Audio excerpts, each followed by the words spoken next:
MCU का one of the strongest Avenger Thor और MCU की सबसे ज्यादा powerful female super hero captain Marvel के बीच अगर कभी बैटल हुई तो इनमें से विनर कौन होगा। अब ये तो हम वीडियो के एंड में जानेंगे ही, लेकिन वैसे तो मैं किसी और टॉपिक के ऊपर वीडियो बनाने वाला था, लेकिन मेरा कमेंट सेक्शन इस वीडियो के डिमांड से भरा हुआ था। लेकिन ये होने के बावजूद भी मैं इस टॉपिक के ऊपर वीडियो नहीं बनाने वाला था, क्योंकि इसके ऊपर ऑलरेडी यूट्यूब में काफी सारी वीडियोस अवेलेबल हैं और उनमें से कईयों में तो मिलियंस में व्यूज हैं। लेकिन इस पोल को देखने के बाद मुझे लगा कि तुम लोग आखिर पनौती हो ही और तुम लोग इसकी डिमांड कर रहे हो, मतलब इस टॉपिक के ऊपर व्यूज नहीं आने वाले, क्योंकि जब भी मैं तुम्हारी डिमांड के ऊपर वीडियो बनाता हूँ तो उसमें व्यूज नहीं आते। तो मैंने सोचा तुम लोगों के लिए क्यों ना एक बार और पनौती सही ली जाए। तो चलो देखते हैं इस वीडियो को क्या होता है। इसमें लाइक एम रखते हैं हम 100 लाइक्स का। तो चलो शुरू करते हैं, लेकिन उससे पहले तुम चैनल को सब्सक्राइब करके बेल नोटिफिकेशन को ऑल सेट कर लो ताकि कोई वीडियो तुमसे मिस ना हो। तो देखो सबसे पहले हम बात कर लेते हैं अपने गॉड ऑफ थंडर यानी कि थॉर के बारे में। तो थॉर के बारे में तुम लोग मुझसे भी ज्यादा जानते हो कि थॉर कितना ज्यादा पावरफुल है, लेकिन फिर भी मैं वीडियो बना रहा हूँ तो तुम्हें बताना तो पड़ेगा ही। तो देखो थॉर एक गॉड है जिसके पास लाइटनिंग की पावर्स हैं। ना केवल थॉर लाइटनिंग की पावर को पोजेस करता है, बल्कि वो लाइटनिंग को समन करने के साथ साथ उसे मैनिपुलेट भी कर सकता है, उसे अपने मन मुताबिक यूज कर सकता है। और उस लाइटनिंग को कंट्रोल करने के लिए थॉर के पास काफी सारे वेपन्स भी हैं, जो कि मार्वल यूनिवर्स के one of the most powerful weapons में से एक हैं, लाइक म्यूनिर, स्टॉर्मबेकर एंड थंडरबोल्ट। ये तीनों वेपन्स ही अपने में ही बहुत ज्यादा कैपेबल हैं। ये तीनों वेपन्स ही थॉर के किसी भी अपोनेंट को अकेले बीट करने की कैपेबिलिटीज रखते हैं। इन तीनों वेपन्स की पावर्स का अंदाजा लगाना है तो तुम इसी से लगा सकते हो कि अगर एमसीयू के अंदर मोस्ट पावरफुल वेपन्स की बात हो रही हो तो इनका नाम जरूर आएगा। तो थॉर अपने इन वेपन्स की हेल्प से लाइटनिंग को कंट्रोल और मैनिपुलेट कर सकता है। हाँ, ये बात अलग है कि थॉर बिना वेपन्स के भी लाइटनिंग को कंट्रोल एंड मैनिपुलेट कर सकता है। ये चीज हमने थॉर रैग्नारोक में जानी थी कि थॉर लाइटनिंग को बिना किसी वेपन के भी कंट्रोल और मैनिपुलेट कर सकता है, उस वेपन की कोई जरूरत नहीं पड़ती है। और वहीं अगर बात आ जाती है स्ट्रेंथ और ड्यूरेबिलिटी के मामले में, तो देखो इसके मामले में थॉर ने बड़ी बड़ी चीजें अचीव कर रखी हैं, जैसे हल्क जैसे इनक्रेडिबली पावरफुल कैरेक्टर को ऑलमोस्ट बीट कर देना,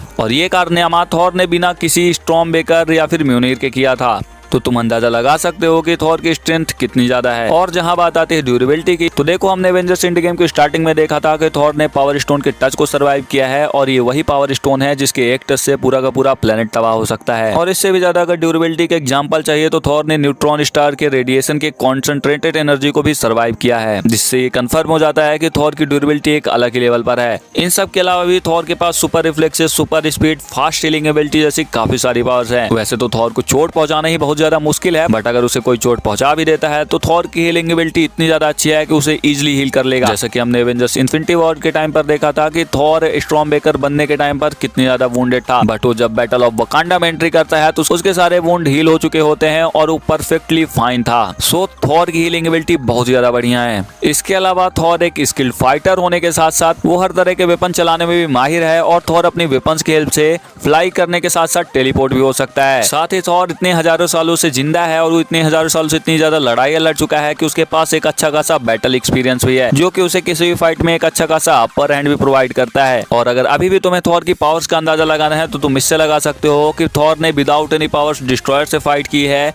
यहाँ तक कि उसने थैनोस प्लस 6 इन्फिनिटी स्टोन को ऑलमोस्ट मार ही दिया था, और एवेंजर्स एंड गेम के अंदर तो थॉर ने उसका गला ही काट दिया था। इसके अलावा वो हेला से विदाउट एनी वेपन्स फाइट कर चुका है, और हेला कितनी ज्यादा स्ट्रॉन्ग है ये मुझे तुम्हें बताने की जरूरत भी नहीं है। तो देखो ये सारी फीट्स बताती हैं कि थॉर कितना ज्यादा पावरफुल है। लेकिन अगर बात करें थॉर की वीकनेस के बारे में, तो देखो अगर थॉर ज्यादा गुस्सा हो जाता है या फिर ज्यादा दुखी हो जाता है, तब ये चीजें उसकी डिसीजन मेकिंग एबिलिटी पर काफी ज्यादा इफेक्ट डालती हैं, जिसका थॉर का अपोनेंट इजीली फायदा उठा सकता है। सो थॉर की पावर्स एंड एबिलिटीज जानने के बाद अब हम बात कर लेते हैं कैप्टन मार्वल के बारे में। तो देखो कैप्टन मार्वल यानी कि गैरल्ट एनवर्स को पावर्स मिलती है एक इन्फिनिटी स्टोन से। अब वो सारी स्टोरी तो काफी ज्यादा लंबी हो जाएगी, तुम सीधी बात ये समझो कि कैप्टन मार्वल को स्पेस स्टोन से पावर्स मिलती हैं, जो कि ट्रेजर एक्ट क्यूब में होता है, और ट्रेजर एक्ट को एक क्री एलियन डिवाइस टेक्नोलॉजी के अंदर संभाल के रखा जाता है, जो कि एक एक्सीडेंट में ब्लास्ट हो जाता है, और उसी एनर्जी ब्लास्ट को कैप्टन मार्वल यानी कि कैरल डैनवर्स एब्जॉर्ब कर लेती है, जिसके बाद कैरल डैनवर्स का डीएनए क्री डीएनए के साथ मर्ज हो जाता है, और उसे मिलती है super human powers and abilities, और वो बनती है कैप्टन मार्वल। अब पता नहीं मैंने तुम्हें क्या क्या बता दिया, पर अगर देखा जाए तो शॉर्ट में यही स्टोरी है, सीरियसली यही स्टोरी है। तो देखो कैप्टन मार्वल के पास इनक्रेडिबल स्ट्रेंथ एंड पावर है। अब कैप्टन मार्वल की स्ट्रेंथ हम एवेंजर्स एंड गेम जैसे जैसी मूवीज के अंदर देख ही चुके हैं। वहीं अगर बात ड्यूरेबिलिटी की आ जाती है तो कैप्टन मार्वल एमसीयू के अंदर one of the most durable characters में से एक है। साथ ही कैरल डैनवर्स के पास फ्लाइंग एबिलिटी भी है। कैप्टन मार्वल के पास एनर्जी प्रोजेक्शन एबिलिटी भी है जिससे वो फोटोन ब्लास्ट को शूट कर सकती है। अब कैप्टन मार्वल के फोटोन ब्लास्ट बहुत ज्यादा पावरफुल होते हैं। ये चीज हमने मूवीज एंड कॉमिक्स में अच्छी तरह से देखा है कि कैप्टन मार्वल का एक फोटोन ब्लास्ट बड़े से बड़े इंफ्रास्ट्रक्चर को डिस्ट्रॉय करने की कैपेबिलिटी रखता है। जरा रुको, मैं तुम्हें यहाँ एक चीज बता देना चाहता हूँ कि मैं यहाँ कैप्टन मार्वल की बाइनरी फॉर्म को कंसीडर नहीं कर रहा हूँ, क्योंकि मैंने थॉर की भी मोस्ट पावरफुल फॉर्म्स को कंसीडर नहीं किया है, क्योंकि पिछली कुछ कैप्टन मार्वल की वीडियोस में तुम लोगों ने इसके बारे में बातचीत की थी कमेंट में, इसलिए मैंने सोचा इस वीडियो में तुम्हें बता दूं। तो चलो फिर से वीडियो में वापस आते हैं। तो कैप्टन मार्वल फोटोन ब्लास्ट करने के अलावा भी काफी कुछ कर सकती है, जैसे कि कैप्टन मार्वल की मेजर पावर है एनर्जी ऑब्जॉर्प्शन। इसकी हेल्प से कैप्टन मार्वल दूसरे एनर्जी सोर्सेज से एनर्जी ऑब्जॉर्ब कर सकती है और एक बार एनर्जी ऑब्जॉर्ब करने के बाद कैप्टन मार्वल की पावर्स काफी ज्यादा बढ़ जाती हैं। डायरेक्टली बोलो तो एक बार अगर कैप्टन मार्वल एनर्जी ऑब्जॉर्ब कर ले तो कैप्टन मार्वल की पावर्स कई गुना बढ़ जाती हैं। ये चीज हमने एवेंजर्स एंड गेम के अंदर देखी है कि जब कैप्टन मार्वल स्पेस से अर्थ पर आ रही होती है तब थैनोस की वॉरशिप से कैनन ब्लास्ट से उसके ऊपर फायर किया जाता है और कैप्टन मार्वल उन्हीं ब्लास्ट से एनर्जी ऑब्जॉर्ब करने के बाद थैनोस की पूरी वॉरशिप को डिस्ट्रॉय कर देती है, वो भी अकेले, जो कि काफी ज्यादा एपिक मोमेंट था एवेंजर्स एंड गेम के अंदर। और यही चीज हमें ये बता देते हैं कि कैप्टन मार्वल एनर्जी ऑब्जॉर्ब करने के बाद कितनी ज्यादा पावरफुल बन जाती है। और हाँ, कैप्टन मार्वल एनर्जी ऑब्जॉर्ब करने के साथ साथ उसे मैनिपुलेट भी कर सकती है, यानी कि कैप्टन मार्वल एनर्जी को अपने मन मुताबिक कन्वर्ट कर सकती है। उसे जैसा यूज करना चाहे वो उसे वैसा यूज कर सकती है। वहीं अगर बात आती है स्पीड की तो देखो captain Marvel speed of light के आसपास ट्रेवल करती है, यानी कि कैप्टन मार्वल की स्पीड भी बहुत ज्यादा है। इन सब के अलावा कैप्टन मार्वल के पास healing ability, super stamina, super human agility, energy manipulation, air manipulation, cosmic awareness जैसी काफी सारी पावर्स एंड एबिलिटीज हैं, जो कि कैप्टन मार्वल को मार्वल यूनिवर्स के अंदर one of the most powerful female super heroes में से एक बनाती हैं। और अगर तुम्हें अभी भी कैप्टन मार्वल की पावर्स का अंदाजा लगाना है तो तुम इससे लगा सकते हो कि कैप्टन मार्वल ने अकेले थैनोस प्लस 6 इन्फिनिटी स्टोन को टक्कर दी हुई है। उसने क्री प्लैनेट के सूरज को अकेले ही रिवाइव कर दिया था। सो तुम उसकी पावर्स का अंदाजा लगा सकते हो। कैप्टन मार्वल भी उन सुपर हीरोज में से है एमसीयू के अंदर जिनकी पावर लेवल काफी ज्यादा हाई है। अगर कैप्टन मार्वल के पावर लेवल हाई ना होते तो हम यहाँ पे थॉर से कंपैरिजन भी नहीं कर रहे होते। तो दोनों की पावर्स एंड एबिलिटीज जानने के बाद अब हम बात कर लेते हैं कि अगर इन दोनों के बीच कभी बैटल हुई तो इनमें से विनर कौन होगा। एज ऑलवेज सबसे पहले हम बात कर लेते हैं स्ट्रेंथ एंड ड्यूरेबिलिटी के बारे में। तो स्ट्रेंथ एंड ड्यूरेबिलिटी के मामले में तुम्हें दोनों को सेम ही रखना चाहूंगा, क्योंकि थॉर की स्ट्रेंथ काफी ज्यादा है और थॉर की ड्यूरेबिलिटी भी काफी ज्यादा है। जो बंदा पावर स्टोन के टच को सर्वाइव कर सकता है तो उसकी ड्यूरेबिलिटी बहुत ज्यादा है। और बात अगर कैप्टन मार्वल की करे तो कैप्टन मार्वल अगर पूरे थैनोस के वॉरशिप को डिस्ट्रॉय कर सकती है तो उसकी स्ट्रेंथ कितनी ज्यादा हो सकती है। कैप्टन मार्वल की ड्यूरेबिलिटी एकदम गॉड लेवल की है। अब क्योंकि हम यहाँ पे ड्यूरेबिलिटी की बात कर ही रहे हैं तो हीलिंग एबिलिटी की भी बात कर लेते हैं, क्योंकि थॉर की हीलिंग एबिलिटी बहुत ज्यादा जबरदस्त है। थॉर अपने वुंड्स को बहुत ज्यादा फास्ट हील कर लेता है और हमने कैप्टन मार्वल को भी अपने वुंड्स को काफी ज्यादा फास्ट हील करते हुए देखा है। सो हीलिंग एबिलिटी में भी मुझे लगता है कि कैप्टन मार्वल ही विनर होने वाली है। और अगर बात आती है स्पीड की तो देखो captain Marvel speed of light से ट्रेवल करती है। सो कैप्टन मार्वल की स्पीड काफी ज्यादा है। अब तुम इसे इस तरह से समझ सकते हो कि अगर थॉर ने कैप्टन मार्वल के ऊपर लाइटनिंग से अटैक किया तो उसे इजीली कैप्टन मार्वल बीट कर सकती है, क्योंकि स्पीड ऑफ लाइट से ट्रेवल करती है, यानी कि जितने में थॉर की बिजली उस तक पहुंचेगी उतने में वो डॉज कर चुकी होगी। क्योंकि कॉमिक्स में हमने कई बार कैप्टन मार्वल को स्पीड ऑफ लाइट से भी ज्यादा तेज ट्रेवल करते हुए देखा है। सो स्पीड के मामले में मुझे लगता है कि कैप्टन मार्वल ही विनर होने वाली है। लेकिन थॉर अपने स्टॉर्म बेकर एंड म्यूनिर जैसे वेपन्स की हेल्प से कैप्टन मार्वल की इस एबिलिटी को काउंटर कर सकता है। और अगर बात करें पावर्स एंड एबिलिटीज के बारे में तो देखो थॉर के पास काफी सारी पावर्स एंड एबिलिटीज हैं, like weather manipulation, thunder manipulation, fast healing ability, super reflexes, super speed and काफी सारे वेपन्स की एडवांटेज भी है। बट वहीं अगर बात आती है कैप्टन मार्वल की तो कैप्टन मार्वल के पास healing ability, super stamina, energy manipulation, air manipulation, super human agility, cosmic awareness, super speed जैसी कई पावर्स एंड एबिलिटीज हैं। पावर्स एंड एबिलिटीज के मामले में तो देखो मैं कैप्टन मार्वल को ही थॉर से आगे रखूंगा, क्योंकि कैप्टन मार्वल के पास थॉर से कहीं ज्यादा पावर्स एंड एबिलिटीज हैं। बट एट लास्ट बैटल का विनर थॉर ही होने वाला है, क्योंकि थॉर एक स्किल्ड फाइटर होने के साथ साथ हर तरह के वेपन चलाने में भी माहिर है और थॉर के गॉड है और उसके पास इतना ज्यादा एक्सपीरियंस है बैटल का कि वो किसी भी बैटल को अपने एक्सपीरियंस के बेसिस पर ही चेंज कर सकता है।